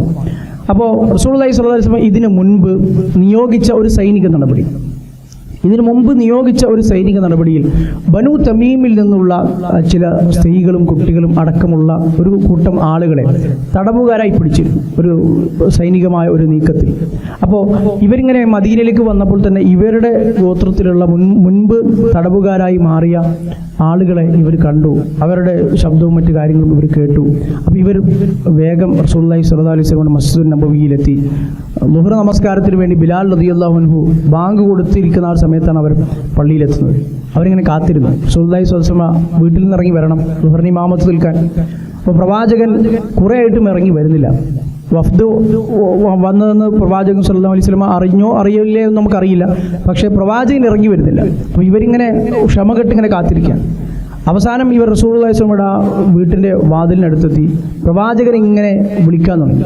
വാതിലിൻ്റെ ഇപ്പുറത്ത് നിന്ന് റസൂലുള്ളാഹി സ്വല്ലല്ലാഹു അലൈഹി വസല്ലമയെ പേരെടുത്താണ് ഇവർ വിളിക്കുന്നത്. യാ മുഹമ്മദ്, മുഹമ്മദ് എന്നൊക്കെയാണ് ഈ പറഞ്ഞ പല അറബ് ഗോത്രങ്ങളും ആറാബികളായ ഗോത്രങ്ങളൊക്കെ അങ്ങനെയായിരുന്നു ആദ്യകാലത്ത് പ്രവാചകനെ അഭിസംബോധന ചെയ്തിരുന്നത്. അവരുടെ ഒരു പരുക്കൻ രീതി അത് അവർ അതേപടി പ്രയോഗിക്കുന്നതാണ്. യാ മുഹമ്മദ് ഉഖ്റുജ് ഇലൈന, മുഹമ്മദെ ഇറങ്ങി വരൂ സല്ലല്ലാഹു അലൈഹി വസല്ലം എന്നാണ് അവർ പ്രയോഗിച്ചത്. റസൂലുള്ളാഹി സ്വല്ലല്ലാഹു അലൈഹി വസല്ലമയെ സംബന്ധിച്ചിടത്തോളം അതൊരു അനാദരവാണ് എന്ന് സൂചിപ്പിക്കേണ്ടതില്ല. എന്നാൽ അവരുടെ അക്കാലത്തെ രീതിയായിരുന്നു. അവർ പിന്നീട് ഇസ്ലാം തന്നെ, വിശുദ്ധ ഖുർആൻ തന്നെ ആ രീതിയെ വിമർശിക്കുകയും അത് തിരുത്തണമെന്ന് ആവശ്യപ്പെടുകയും പ്രവാചകനോടുള്ള അഭിസംബോധന അത് ബഹുമാനവും ആദരവും നിറഞ്ഞതായിരിക്കണം എന്ന് പറയുകയും ചെയ്തു. അങ്ങനെ റസൂലുള്ളാഹി സ്വല്ലല്ലാഹു അലൈഹി വസല്ലം ഇറങ്ങി വന്നു. ഇവിടെ ശബ്ദം കേട്ട് ഇറങ്ങി വന്നു. ഇവരൊക്കെ കൂടി ആകെ ചുറ്റും കൂടി റസൂലിനോട് ഇവരുടെ ഈ തടവുകാരുടെ വിഷയത്തിൽ അവർ വിട്ടുതരണം എങ്ങനെ പറഞ്ഞു പ്രവാചകനെ ഒരു കൂട്ടം ആളുകൾ ഇങ്ങനെ ബുദ്ധിമുട്ടിക്കാൻ തുടങ്ങി. അവസാനം റസൂലുള്ളാഹി സ്വല്ലല്ലാഹു അലൈഹി വസല്ലം ളുഹർ നമസ്കരിക്കാൻ വേണ്ടി പോയി. ളുഹർ നമസ്കാരത്തിന് ശേഷം അവിടെ ഇരുന്നു. അത് ബനു തമീമിൽ നിന്നുള്ള അതിലെ വലിയ പ്രസംഗകനായ ഒരു മനുഷ്യൻ തമീം ഉത്താരിദ് ബിൻ ഹാജിബ് എന്ന് പറയുന്ന ഒരാൾ എന്ത് ചെയ്തു, ബനു തമീം ഗോത്രത്തിനെ കുറിച്ചുള്ള അവരുടെ ഒരു പാരമ്പര്യവും ആ ഗോത്രത്തിൻ്റെ ഒരു വലിപ്പവും ഒക്കെ എഴുന്നേറ്റുന്ന ഒരു ഖുത്ബ, ഒരു പ്രസംഗം പോലെ നടത്തുകയുണ്ടായി. അവരുടെ ഒരു ഗോത്രത്തിൻ്റെ ഒരു മഹിമയും ഗോത്രത്തിലെ പാരമ്പര്യവും ഗോത്രത്തിലെ പൂർവികരായ ആളുകൾ അവരുടെ ഒരു ഗോത്രത്തിൻ്റെ വലിപ്പം ആ ഒരു സദസ്സിൽ വെച്ച് പറയണം എന്നർത്ഥത്തിൽ അവരുടെ വലിയ പ്രസംഗകരായിരുന്ന ഉത്താരിദ് എന്ന മനുഷ്യൻ ഇത് പറഞ്ഞു. അങ്ങനെ അപ്പോൾ റസൂലുള്ളാഹി സ്വല്ലല്ലാഹു അലൈഹി വസല്ലം അവരുടെ ഒരു സംസാരം കഴിഞ്ഞപ്പോൾ റസൂലുള്ളാഹി സ്വല്ലല്ലാഹു അലൈഹി വസല്ലം Thabit bin Qais bin Shammas എന്ന് പറയുന്ന സ്വഹാബിയോട് ഇതിനൊരു മറുപടിയായി ഇസ്ലാം എന്താണ് പറയുന്നത്, എന്താണ് ഇസ്ലാമിൻ്റെ സന്ദേശം, ഒരു ഗോത്രത്തിൻ്റെ പൊങ്ങച്ചവും ഒരു ഗോത്രത്തിൻ്റെ പാരമ്പര്യവും ഒക്കെ ഇങ്ങനെ വിളിച്ചു പറഞ്ഞൊരു പ്രസംഗം നടത്തുക, അത് അറബികളുടെ പണ്ടത്തെ ശൈലിയായിരുന്നു. അവർ ഈ ജാഹിലിയ കാലത്ത് ഉക്കാദ് ചന്തയിൽ ഉക്കാദ്, അതുപോലെ തന്നെ ദുൽ മജാസ്, മിജന്ന പോലുള്ള അവരിങ്ങനെ ഒരുമിച്ച് കൂടുന്ന വലിയ കച്ചവട കേന്ദ്രങ്ങൾ, ചന്തകളിൽ അവരിങ്ങനെ സാഹിത്യകാരന്മാരായ ആളുകൾ, വലിയ ഖത്തീബുമാരായ ആളുകൾ ഉയർന്ന സ്ഥലത്ത് എഴുന്നേറ്റ് നിൽക്കും. അവിടെ നിന്ന് നല്ല സാഹിത്യ സമ്പുഷ്ടമായ രീതിയിൽ അവർ പ്രസംഗങ്ങൾ നടത്തും. അപ്പോൾ അത് ആസ്വദിക്കുന്ന വലിയ പണക്കാർ ഈ പറഞ്ഞ സാഹിത്യകാരന്മാർക്ക് ഇങ്ങനെ പൈസകൾ കൊടുക്കും. ഒരു ഗോത്രത്തിൽ ഒരു ഖത്തീബ് ഉണ്ടാവുക എന്ന് പറഞ്ഞാൽ ഒരു അഭിമാന പ്രശ്നമാണ്, ഇല്ല എന്ന് പറഞ്ഞാൽ. അതുപോലെ തന്നെ ഒരു ഗോത്രത്തിൽ അവർക്ക് അഭിമാനിക്കുന്ന അവരിങ്ങനെ എപ്പോഴും ഇങ്ങനെ വലിയ ആളായി കൊണ്ടു നടക്കുന്ന ഒരു ഖത്തീബ് ഉണ്ടാവും. ചിലപ്പോൾ 1-2 ഖത്തീബുമാരുണ്ടാവും, ഷാഇർമാർ, കവികളുണ്ടാവും.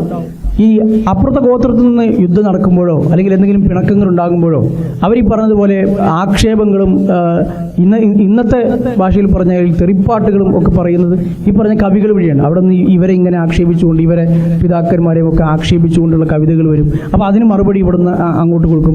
അങ്ങനെയുള്ള പ്രസംഗങ്ങളുണ്ടാകും. അപ്പോൾ അതിനുള്ള ഒരു മറുപടി പ്രസംഗങ്ങൾ ഇവിടുന്ന് ഉണ്ടാകും. കാരണം അന്നത്തെ രീതിയിൽ അവരുടെ ഒരു സംസ്കാരത്തിലുള്ള ചില കാര്യങ്ങളായിരുന്നു ഇത്. അപ്പോൾ ഈ ബനു തമീം ഗോത്രവും അതുപോലെ തന്നെ ഇങ്ങനൊരു സദസ്സാണ്, മസ്ജിദുൻ നബവിയിലാണ്. അതൊന്നും അവർക്ക് അവർ ഇസ്ലാം സ്വീകരിക്കാനായി വരുന്നതാണ്. അവർക്ക് ഇസ്ലാമിലെ മറ്റു കാര്യങ്ങളും പൂർണ്ണമായി ഇസ്ലാമിക മര്യാദകളും ഇസ്ലാം എങ്ങനെയാണ് ഈ ഗോത്രീയതയും അതുപോലെ ഗോത്രത്തെക്കുറിച്ച് ഇങ്ങനെ പൊങ്ങച്ചം നടിക്കാം, കുടുംബത്തെക്കുറിച്ചും പിതാക്കന്മാരെ കുറിച്ചൊക്കെ ഇങ്ങനെ പൊങ്ങച്ചം പറയാം, ഇതൊക്കെ ഇസ്ലാം എങ്ങനെയാണ് കാണുന്നതെന്ന് അവർക്ക് ശരിയായി അറിയില്ല. അപ്പോൾ അവരിൽ നിന്നൊരു ഖത്തീബായ ഒരു മനുഷ്യൻ എഴുന്നേറ്റെന്ന് പറഞ്ഞു. അപ്പോൾ റസൂലുള്ളാഹി സ്വല്ലല്ലാഹു അലൈഹി വസല്ലം Thabit bin Qais bin Shammas എന്ന സ്വഹാബിയുടെ അതിനൊരു മറുപടി, എന്താണ് ഇസ്ലാമിൻ്റെ നിലപാട് എന്നത് പറയാൻ വേണ്ടി പറയുകയും ചെയ്തു. അതുകൊണ്ട് തന്നെ റസൂലുള്ളാഹി സ്വല്ലല്ലാഹു അലൈഹി വസല്ലമയുടെ ഖതീബ് എന്നറിയപ്പെട്ടയാളാണ് Sabit bin Qais bin Shammas. പ്രവാചകൻ്റെ കവി റസൂലുള്ളാഹി സ്വല്ലല്ലാഹു അലൈഹി വസല്ലമയുടെ കാലത്ത് പ്രവാചകനെ പുകഴ്ത്തുകയും പ്രവാചകനെക്കുറിച്ചും അതുപോലെ തന്നെ ആദ്യകാലത്ത് മോശമായി കവിതകൾ രചിച്ചിരുന്ന, പിന്നീട് ഇസ്ലാമിലേക്ക് വന്നപ്പോൾ ശരിയായ ഇസ്ലാമിക മൂല്യങ്ങളനുസരിച്ചുള്ള കവിതകൾ പാടിയിരുന്ന ഹസ്സാൻ ഇബ്നു സാബിത്ത് റളിയല്ലാഹു അൻഹുവിനെ പ്രവാചകൻ്റെ കവി എന്ന് വിശേഷിപ്പിക്കുന്നത് പോലെ പ്രവാചകൻ്റെ ഒരു ഖതീബ്, ഇസ്ലാമിലെ ഒരു അന്നത്തെ കാലത്ത് വളരെ സാഹിത്യ സമ്പുഷ്ടമായ രീതിയിൽ ഖുത്ബ നടത്തിയിരുന്ന പ്രസംഗ വൈഭവം ഉണ്ടായിരുന്ന ആളായി വിശേഷിപ്പിക്കപ്പെടുന്നയാളാണ് Sabit bin Qais bin Shammas റളിയല്ലാഹു അൻഹു. അപ്പോൾ അദ്ദേഹം അതിന് മറുപടി പറയുകയും ചെയ്തു. അങ്ങനെ ഏതായാലും ഈ പറഞ്ഞ സംഭവങ്ങളൊക്കെ കഴിഞ്ഞു. ഈ ബനു തമീം ഗോത്രക്കാർ ഇസ്ലാം സ്വീകരിക്കാനാണ് വന്നത്. അവർ ഇസ്ലാം സ്വീകരിച്ചു, ബൈഅത്ത് ചെയ്തു. റസൂലുള്ളാഹി സ്വല്ലല്ലാഹു അലൈഹി വസല്ലമ അവരിൽ പലർക്കും പല സമ്മാനങ്ങൾ നൽകി. അവർ വന്ന ആളുകൾക്കൊക്കെ പല പാരിതോഷികങ്ങൾ നൽകി. അവരുടെ തടവുകാർ, നേരത്തെ ബന്ധനസ്ഥരാക്കിയ അവരുടെ കുട്ടികൾ, സ്ത്രീകളും ഒക്കെ അടങ്ങുന്ന ഒരു സമൂഹം, അവരെ റസൂലുള്ളാഹി സ്വല്ലല്ലാഹി അലൈഹി വസല്ലമ തിരിച്ചു കൊടുക്കുകയും ചെയ്തു.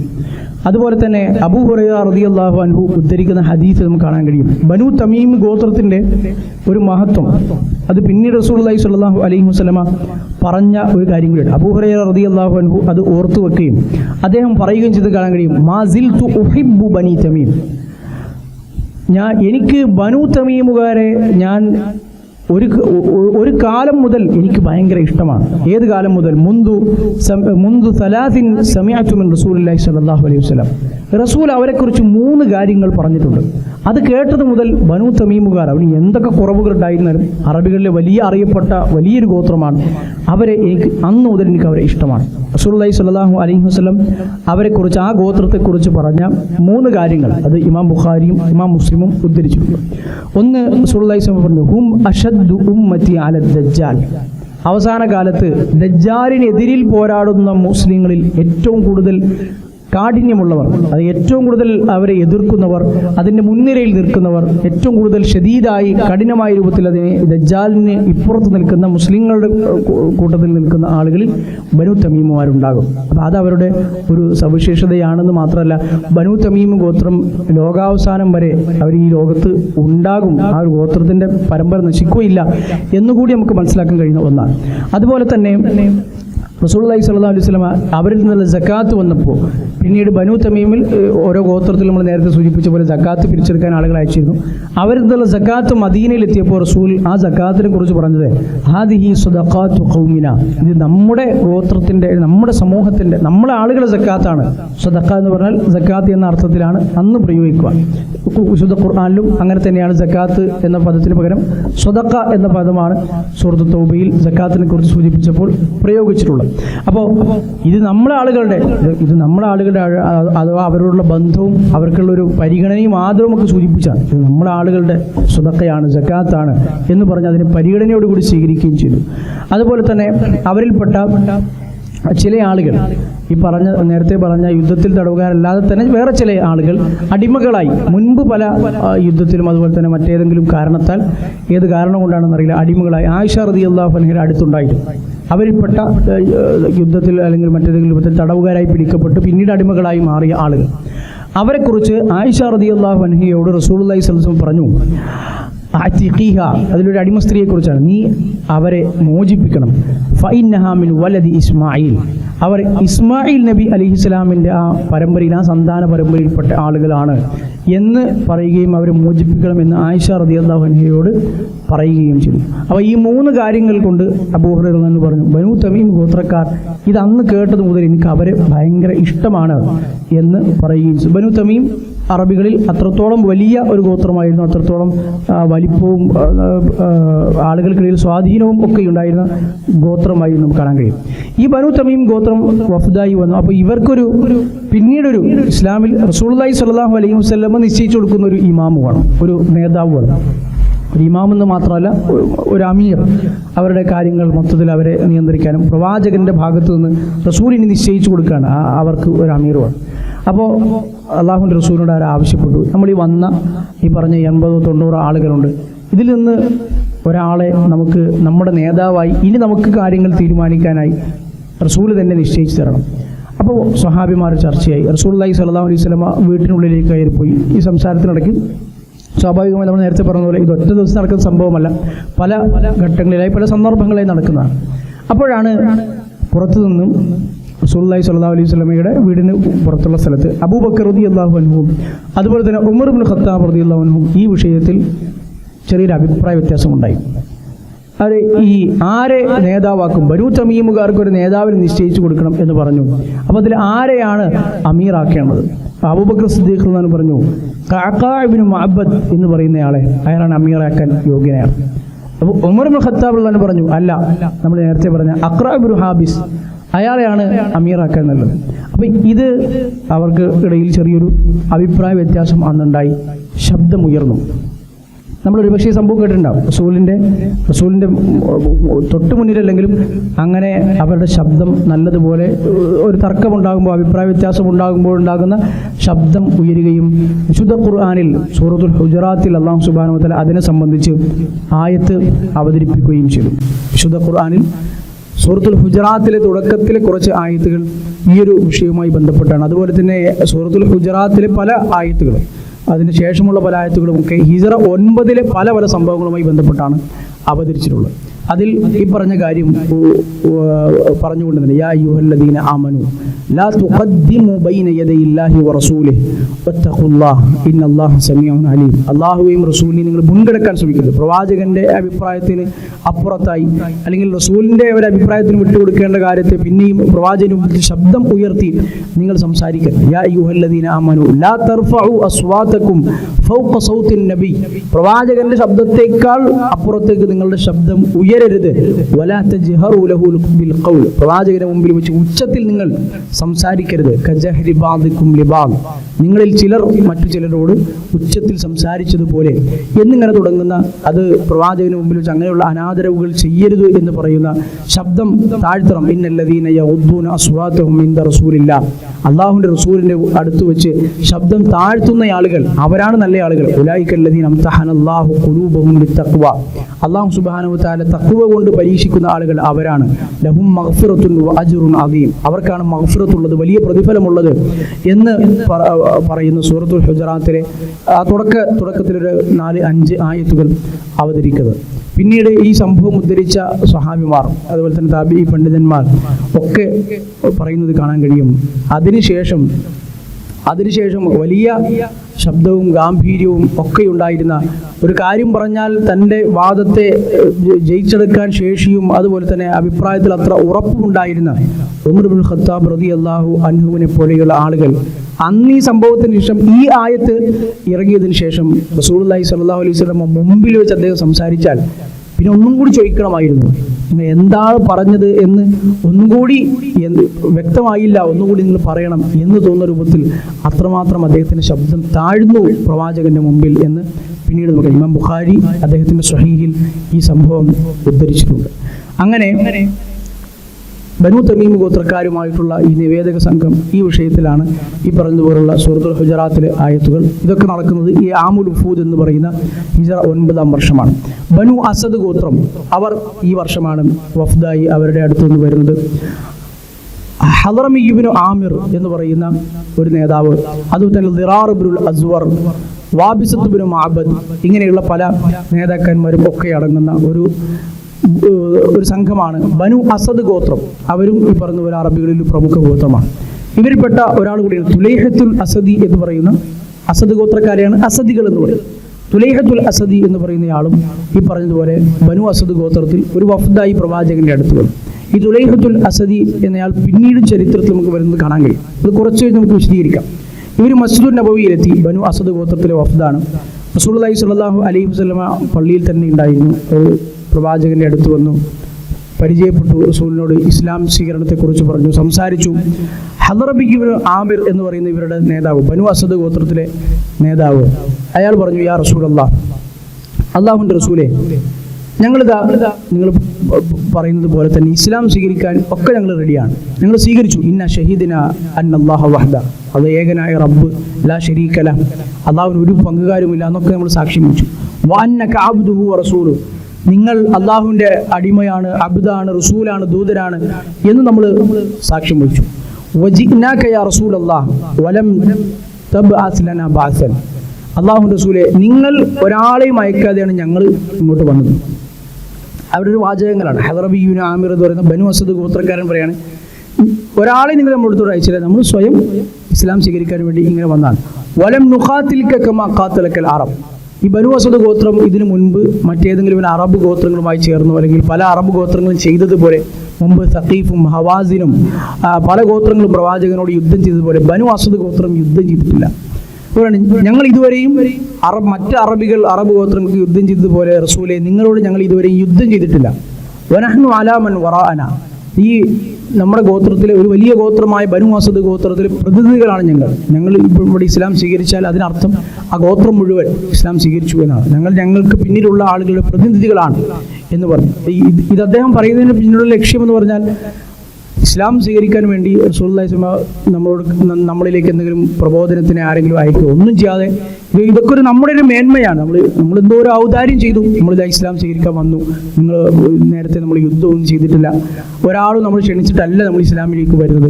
ഇതൊക്കെ പ്രവാചകന് മുമ്പിൽ അവർ പറയുകയാണ്. അതിനെക്കുറിച്ചാണ് സൂറത്തുൽ ഹുജറാത്തിലെ തന്നെ 17-ാമത്തെ ആയത്ത് അല്ലാഹു സുബ്ഹാനഹു വ തആല അവതരിപ്പിക്കുന്നത്. അതായത് ഇസ്ലാം സ്വീകരിക്കുക ദീനിനോട് ചേർന്ന് നിൽക്കുക. നമുക്ക് നമ്മുടേതായ രൂപത്തിൽ മനസ്സിലാക്കുകയാണെങ്കിൽ, നമ്മൾ ഇന്ന് പറയുകയാണെങ്കിൽ നമ്മൾ ദീനിന് വേണ്ടി എന്തെങ്കിലും ചെയ്യുക എന്ന് പറഞ്ഞാൽ അത് നമ്മുടെ എന്തെങ്കിലും ഒരു ഔദാര്യമായി ഒരിക്കലും നമ്മൾ മനസ്സിലാക്കാൻ പാടില്ല എന്ന് നമ്മളെ പഠിപ്പിക്കുന്ന ആയത്താണ്. അവർ ആ ഒരു രൂപത്തിലാണ് പ്രവാചകനോട് സംസാരിച്ചത്. അവർ ഇസ്ലാം സ്വീകരിക്കുന്നത് എന്തോ വലിയ സംഗതിയാണ്, അവരെന്തോ ചെയ്യുന്ന ഒരു ഔദാര്യമാണ്. അപ്പോൾ ഖുർആനെ തിരുത്തി അല്ലാഹു സുബ്ഹാനഹു വ തആല സൂറത്തുൽ ഹുജറാത്തിൽ 17-ാമത്തെ ആയത്തിൽ പറഞ്ഞു, യമുന്നൂന അലൈക അൻ അസ്ലമു. അവർ ഇസ്ലാം സ്വീകരിച്ചത് ഒരു വലിയ ഔദാര്യമായി അവർ പ്രവാചകരെ നിങ്ങളോട് പറയുന്നു. ഖുൽ ലാ തമുന്നു അലിയ ഇസ്ലാമക്കും. നിങ്ങൾ ഇസ്ലാം സ്വീകരിച്ചു എന്നത് നിങ്ങളെന്തോ ചെയ്ത ഒരു വലിയ കാര്യമാണ്, നിങ്ങളുടെ ഒരു ഔദാര്യമാണ്, ഞങ്ങളുടെയൊക്കെ എന്തോ ആവശ്യമായിരുന്നു എന്ന് നിങ്ങൾ കരുതരുത്, നിങ്ങൾ പറയരുത്. ബലില്ലാഹു യമുന്നു അലൈക്കും അൻ ഹദാക്കും ലിൽ ഈമാൻ. നിങ്ങൾക്ക് ഈമാനിലേക്കുള്ള ഹിദായത്ത് കിട്ടി എന്നത് അള്ളാഹു നിങ്ങൾക്ക് ചെയ്ത ഔദാര്യമാണ്. നിങ്ങളെന്തോ അള്ളാഹുവിന് ചെയ്ത, ഇസ്ലാമിന് ചെയ്ത, പ്രവാചകന് ചെയ്ത ഒരു ഔദാര്യമായി നിങ്ങൾ പറയുകയും വിശ്വസിക്കുകയും ചെയ്യരുത്. അള്ളാഹു നിങ്ങൾക്ക് തന്നൊരു ഔദാര്യമാണ്. നിങ്ങൾക്ക് ഹിദായത്ത് നൽകാനുള്ളൊരു മാനസിക വിശാലത ഉണ്ടായി, നിങ്ങൾക്ക് ഈമാൻ ലഭിച്ചു എന്ന് ഇൻ കുന്തും സ്വാദിഖീൻ. നിങ്ങൾ സത്യസന്ധരാണെങ്കിൽ അങ്ങനെയാണ് നിങ്ങൾ മനസ്സിലാക്കേണ്ടത്, അങ്ങനെയാണ് നിങ്ങൾ പറയേണ്ടത്, വിശ്വസിക്കേണ്ടത് എന്ന് അള്ളാഹു പഠിപ്പിച്ചു. അതിൽ നിന്ന് എനിക്കും നിങ്ങൾക്കും ഒരുപാട് പാഠങ്ങളുണ്ട്. എന്തെങ്കിലും ഒരു കാര്യം ദീനു വേണ്ടി നമ്മൾ ചെയ്തു കഴിഞ്ഞാൽ, ഏതൊരു കാര്യം, ഒരു പ്രവർത്തനമാകട്ടെ, എന്തെങ്കിലും ഒരു കുറച്ച് സമയം നമ്മുടെ ജീവിതത്തിൽ നമ്മൾ മാറ്റിവെച്ചു, അതൊരു പക്ഷേ നമ്മളെ ചിലപ്പോൾ അതുമായി ബന്ധപ്പെട്ട ആളുകൾ ക്ഷണിക്കും. അപ്പോൾ നമ്മൾ അവിടെ ചെന്ന് ഇരിക്കുമ്പോൾ അല്ലെങ്കിൽ നമ്മൾ അതുമായി ബന്ധപ്പെടുമ്പോൾ അതിനുവേണ്ടി കുറച്ച് നമ്മൾ ഊർജ്ജവും സമയം മാറ്റിവെക്കുമ്പോൾ നമ്മളെന്തോ അതിനുവേണ്ടി ഒരു ഔദാര്യം ചെയ്തപോലെ നമ്മുടെ വലിയ തിരക്കിട്ട സമയത്തിൽ നിന്ന് അത്രയും നിങ്ങൾക്ക് വേണ്ടി മാറ്റിവെച്ചു, ഈ ഒരു പ്രബോധന പ്രവർത്തനത്തിന് വേണ്ടി, ഈ ഒരു നന്മയുടെ കാര്യത്തിൽ വേണ്ടി നമ്മൾ മാറ്റിവെച്ചു എന്നതല്ല നമ്മുടെ ചിന്ത. അത് അവരുടെ ആവശ്യമല്ല, നമ്മൾ ആർക്കും ചെയ്തു കൊടുത്ത ഔദാര്യവുമല്ല, അത് അള്ളാഹു നമുക്ക് തന്ന ഔദാര്യമാണ്. പ്രവാചകൻ സ്വല്ലല്ലാഹു അലൈഹി പറഞ്ഞതുപോലെ, ഇദാ അറാദല്ലാഹു ബിഅബ്ദിൻ ഖൈറൻ ഇസ്തഅമലഹു. അള്ളാഹു സുബ്ഹാനഹു വ തആലക്ക് ഒരു അടിമയെ ഖൈറായ ഒരു മനുഷ്യനാകണമെന്ന് അള്ളാഹു ഉദ്ദേശിച്ചാൽ, ഒരു അടിമയ്ക്ക് ഖൈർ ഉണ്ടാകണമെന്ന് അള്ളാഹു ഉദ്ദേശിച്ചു കഴിഞ്ഞാൽ ഇസ്തഅമലഹു, അള്ളാഹു അയാളെ ഉപയോഗിക്കും. അപ്പോൾ സ്വഹാബിമാർ ചോദിച്ചു, കൈഫ യസ്തഅമിലുഹു യാ റസൂലല്ലാഹ്.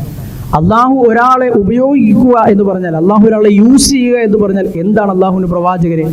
റസൂലുള്ളാഹി മറുപടി പറഞ്ഞു, യുവഫിഖുഹു ലിഅമലിൻ സാലിഹിൻ ഖബ്ല മൗതിഹി.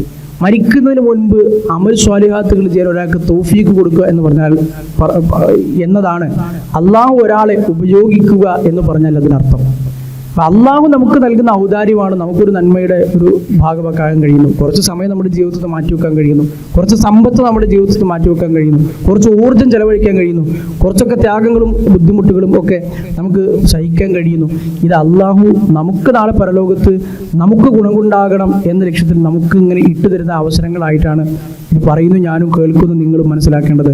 ഈ പറഞ്ഞ ബനു അസദ് ഗോത്രക്കാർ ആദ്യകാലത്ത് ഇവർ മനസ്സിലാക്കിയതുപോലെ അവർ ഇസ്ലാം സ്വീകരിച്ചത് അവർ അള്ളാഹുവിന് ചെയ്യുന്ന, ഇസ്ലാമിന് ചെയ്യുന്ന എന്തോ വലിയ ഔദാര്യമാണ് എന്ന രൂപത്തിലല്ല നമ്മൾ ഒരു കാര്യത്തെയും ഒരു നന്മയും മനസ്സിലാക്കേണ്ടത് എന്നുകൂടി നമുക്ക് തിരിച്ചറിയാൻ കഴിയും. ഇബ്നു അബ്ബാസ് റളിയല്ലാഹു അൻഹു ഉദ്ധരിക്കുന്ന ഹദീസിലും നമുക്ക് ഇതുപോലെ തന്നെ റസൂലുള്ളാഹി സ്വല്ലല്ലാഹു അലൈഹി വസല്ലമയുടെ മുമ്പിൽ വന്ന് ഇതേ രൂപത്തിൽ മറ്റുള്ള പല ഗോത്രങ്ങളും നിങ്ങളോട് യുദ്ധം ചെയ്തു, മുദർ ഗോത്രം പ്രവാചകരെ നിങ്ങളോട് യുദ്ധം ചെയ്തു, അവർ പറഞ്ഞ വാചകങ്ങളുടെ വേറൊരു റിപ്പോർട്ട് നമുക്ക് കാണാൻ കഴിയും. വലസ്നാ ബി അഖല്ലിഹിം അദദൻ എന്ന് പറഞ്ഞ ചില വാചകങ്ങളാണ്. നമ്മളും അവരെക്കാൾ ഒട്ടും കുറവുള്ള ആളുകളല്ല. മുദർ ഗോത്രത്തെ പോലെ തന്നെ സംഘശക്തിയും ആൾബലവും ആയുധബലവും ഒക്കെ നമുക്കുമുണ്ട്. അവരെ പോലെ തന്നെ ആരോഗ്യമുള്ള ഒരു ജനതയാണ് നമ്മൾ. നമുക്ക് ഇത്രയും കഴിവും ശക്തിയൊക്കെ ഉണ്ട്, എന്നിട്ടും ഞങ്ങൾ ആക്രമിച്ചില്ല ഇസ്ലാമിനെ, എന്നിട്ട് ഞങ്ങളിപ്പോൾ ഇസ്ലാം സ്വീകരിക്കാനായിട്ട് ഒരു ക്ഷണവുമില്ലാതെ നമ്മളിതാ വന്നു എന്നൊക്കെ അവർ പറഞ്ഞു എന്ന് പറഞ്ഞ് നമുക്കറിയാം. റസൂലുള്ളാഹി സ്വല്ലല്ലാഹു അലൈഹി വസല്ലമ അബൂബക്കർ റളിയല്ലാഹുവിനോടും ഉമർ ഇബ്നു ഖത്താബ് റളിയല്ലാഹുവിനോടും ഇതിനുള്ള മറുപടി നിങ്ങൾ പറയൂ എന്ന് പറഞ്ഞതായി നമുക്ക് ആ റിപ്പോർട്ടിൽ നമുക്ക് കാണാൻ കഴിയും. അപ്പോൾ അവർ പറയാൻ കഴിയില്ല, പ്രവാചകരെ നിങ്ങൾ തന്നെ അതിനുള്ള മറുപടി പറയണമെന്ന് പറയുകയും ഇന്ന ഫിഖ്ഹ ഹഉലാഇ ഖലീൽ, പറഞ്ഞ ആളുകൾ കാര്യങ്ങൾ ശരിയായി മനസ്സിലാക്കാത്ത ആളുകളാണ്, ഫിഖ്ഹില്ലാത്ത കാര്യങ്ങളെക്കുറിച്ച് ശരിയായ ബോധ്യമില്ലാത്ത ജാഹിലുകളായ ആളുകളാണ്. വഇന്ന ശൈത്താന യൻതിഖു അലാ അൻസിലതിഹിം, പിശാചാണ് അവരുടെ ഈ പറഞ്ഞ വാചകങ്ങൾക്ക് പിന്നിലുള്ളത്, അവരുടെ നാവുകളിലൂടെ സംസാരിക്കുന്നത് എന്ന് പറയുകയും ചെയ്തു. ഒരു ഗോത്ര മഹിമയോ അല്ലെങ്കിൽ ഇങ്ങനെയുള്ള ഏതെങ്കിലും നന്മകളുമായി, അപ്പോൾ ഒരു ഗോത്ര മഹിമയും തങ്ങളുടെ ഒരു ആൾബലവും ഒക്കെ കൊണ്ടുള്ള ഒരു പൊങ്ങച്ചം, ഇതൊക്കെ അന്നത്തെ കാലത്തെ ആളുകൾക്കിടയിൽ ഉണ്ടായിരുന്നു. അന്നത്തെ കാലത്തെ ആളുകൾക്കിടയിലല്ല, പല രൂപത്തിലും അത് ഇന്നത്തെ സമൂഹത്തിനിടയിലും ഉണ്ട്. കുടുംബത്തെക്കുറിച്ചും അതുപോലെ തന്നെ ഏതെങ്കിലും ഒരു തറവാടിനെ കുറിച്ചുമൊക്കെ തങ്ങളുടെ ഒരു പാരമ്പര്യത്തെക്കുറിച്ചൊക്കെ ദുരഭിമാനം കൊള്ളുന്ന ആളുകൾ.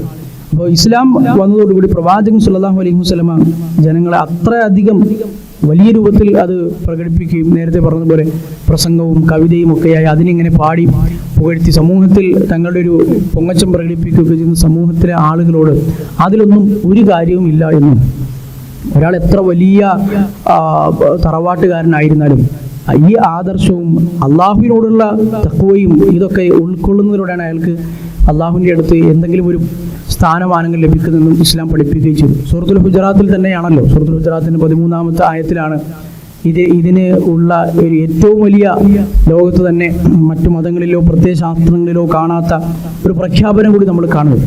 യാ അയ്യുഹല്ലദീന യാ അയ്യുഹന്നാസ് ഇന്ന ഖലഖനാകും മിൻ ദക്കരിൻ വ ഉൻസ, ഒരു പുരുഷനിൽ നിന്നും ഒരു ആണിൽ നിന്നും ഒരു പെണ്ണിൽ നിന്നുമാണ് ജനങ്ങളെ എന്ന് അഭിസംബോധന ചെയ്തുകൊണ്ട് അല്ലാഹു നിങ്ങളെ സൃഷ്ടിച്ചത്.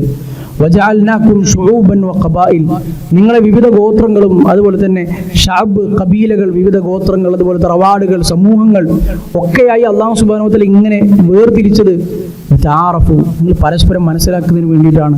ഇന്ന അക്രമക്കും ഇൻദല്ലാഹി അത്ഖാക്കും ഇന്നല്ലാഹ അലീമുൻ ഖബീർ. അള്ളാഹുവിൻ്റെ അടുക്കൽ ഈ പറഞ്ഞ ഗോത്രം കൊണ്ടോ അല്ലെങ്കിൽ പാരമ്പര്യം കൊണ്ടോ ഒന്നും ഒരു തരത്തിലുമുള്ള മേന്മയും ഒരാൾക്ക് നേടിയെടുക്കാൻ കഴിയില്ല.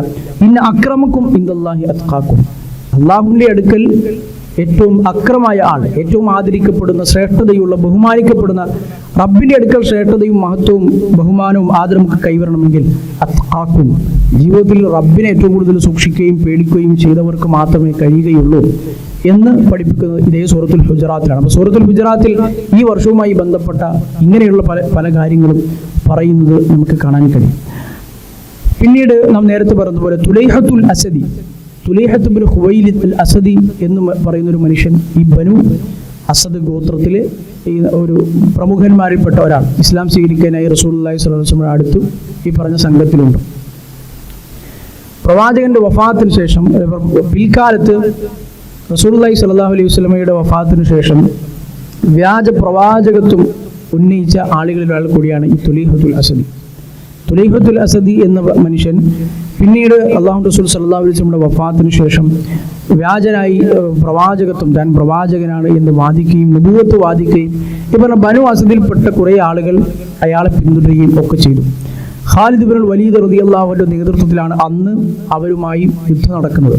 ആ യുദ്ധത്തിൽ, ആ സംഘടനത്തിൽ അതിനുശേഷം അതിൽ ഒരുപാട് ആളുകൾ വധിക്കപ്പെട്ടു. ബനു അസദ് ഗോത്രത്തിലെ ബാക്കിയുള്ള ശേഷിക്കുന്ന ആളുകൾ മുഴുവൻ തിരിച്ച് യഥാർത്ഥ ഇസ്ലാമിലേക്ക് തന്നെ വന്നു. തുലൈഹത്തുൽ അസദിയും പിന്നീട് യഥാർത്ഥ ഇസ്ലാമിലേക്ക് വന്നു. ചരിത്രത്തിൽ നമുക്ക് കാണാൻ കഴിയും, ഹസൂന ഇസ്ലാമു താബ തുലൈഹ, തുലൈഹ തൗബ ചെയ്തു മടങ്ങി. വഹസൂന ഇസ്ലാമുഹു, അയാൾ പിന്നീട് ഒരു നല്ല മുസ്ലിമായി, പിന്നീട് നല്ലൊരു മുസ്ലിമായി, യഥാർത്ഥ മുസ്ലിമായി തന്നെ ജീവിക്കുകയും മരണപ്പെടുകയും ചെയ്തു. അപ്പോൾ അതാണ് ബനു അസദ് ഗോത്രത്തിൽ നിന്നുള്ള വഫ്ദിൻ്റെ ഒരു ചുരുക്ക വിവരണം. ത്വയ് ഗോത്രം ഇതുപോലെ പ്രവാചകനെ അടുത്ത് വഫ്ദായിട്ട് വന്ന ഈ വർഷത്തിൽ 15 ആളുകൾ ഉൾക്കൊള്ളുന്നൊരു ത്വയ്കാരായ ആളുകൾ നമ്മൾ നേരത്തെ പറഞ്ഞിരുന്നു കഴിഞ്ഞ ക്ലാസ്സുകളിൽ. ഹാത്തിം ത്വായി എന്ന് പറയുന്ന അറേബ്യയിൽ അറിയപ്പെട്ട ഉദാരനായ മനുഷ്യൻ, അല്ലമൻ അദീ ഇബ്നു ഹാത്തിം, അദ്ദേഹം മുസ്ലിമായ കഥയും മറ്റു കാര്യങ്ങളും നമ്മൾ പറഞ്ഞിരുന്നു. ഈ പറഞ്ഞ ഈ ത്വയ് ഗോത്രം അതിൽപ്പെട്ട 15 ആളുകൾ അവരുടെ നേതാക്കന്മാരോടൊപ്പം റസൂലിൻ്റെ അടുത്ത് വഫ്ദായി വന്നു, ഇസ്ലാം സ്വീകരിക്കാൻ വേണ്ടി വന്നു. അവർ മുസ്ലിമായി, അവരിൽപ്പെട്ട പ്രധാനപ്പെട്ട ആളുകൾ മുസ്ലിമായി. അവർ റസൂലിനോട് ബൈഅത്ത് ചെയ്യുകയും തിരിച്ചു പോവുകയും ചെയ്തു. അതിൽപ്പെട്ട ഒരാളായിരുന്നു സെയ്ദ് അൽ ഖൈൽ എന്ന് പറയുന്ന ഒരാൾ. സെയ്ദ് അൽ ഖൈൽ എന്നാണ് അയാളുടെ പേര്. സെയ്ദ് എന്നാണ് അയാളുടെ പേര്. പക്ഷേ അറബികളിൽ ഏറ്റവും കൂടുതൽ കുതിരകൾ ഉണ്ടായിരുന്നൊരു മനുഷ്യരായിരുന്നു അയാൾ. ഖൈൽ എന്ന് പറഞ്ഞാൽ കുതിര.